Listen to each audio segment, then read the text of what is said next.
एक लिख रहे हैं कि मुझे लगता है कि जाति भेदभाव के कारण हमारे देश की ना कहीं पहचान रह गई है। राजनेता इसे एक हथियार की तरह उपयोग करते हैं, इसलिए लोगों को जाति भेदभाव से ऊपर कैसे उठाया जा सकता है। आप बात तो बिल्कुल सही कर रहे हैं। हमारे देश के राजनेता जाति भेदभाव की वजह से इसे एक मुद्दा बना के चल रहे हैं। जब भी हमें अपने हक की बात के लिए खड़ा होना पड़ेगा ना, तो हम अपने जैसे लोगों को तलाशने निकलते। आपकी तरह आपके छोटे भाई बहन, 2-3 भाई बहन अगर मान लीजिए एक साथ यूनिटी करके ये कहें कि हमें तो आज आइसक्रीम खानी है, हो सकता है घर के अंदर कुछ लोगों की तबीयत ठीक ना हो सकता है कुछ लोगों का मन ना, तो आप लोग 3 लोग अपनी बातों को मनाने के लिए एक साथ इकट्ठे हो जाएंगे। जब तक आप अपनी बातों पर फोकस करें, ये राजनेताओं का विषय नहीं है, विषय हमारा अपना है। जब हमारे अपने मुद्दों को हम प्राथमिकता देते हैं, घर की प्राथमिकता की जगह हम अपनी मुद्दों को प्राथमिकता देते हैं, वो स्थिति इस तरह की रिफ्ट पैदा करती है। इससे उस घर के अंदर टकराव की स्थिति उत्पन्न हो जाएगी। देश में भी ऐसे। इससे बदलने का तरीका क्या है? सबसे आसान तरीका सिर्फ इतना है कि हम जब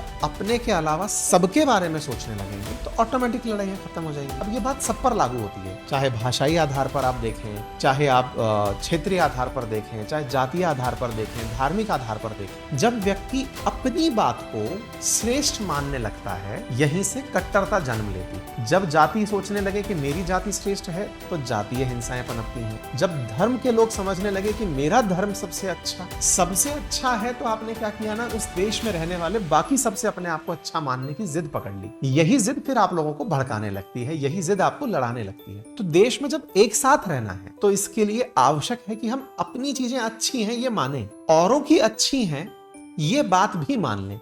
मेरी ही सबसे अच्छी है, ये विवाद का जड़ है।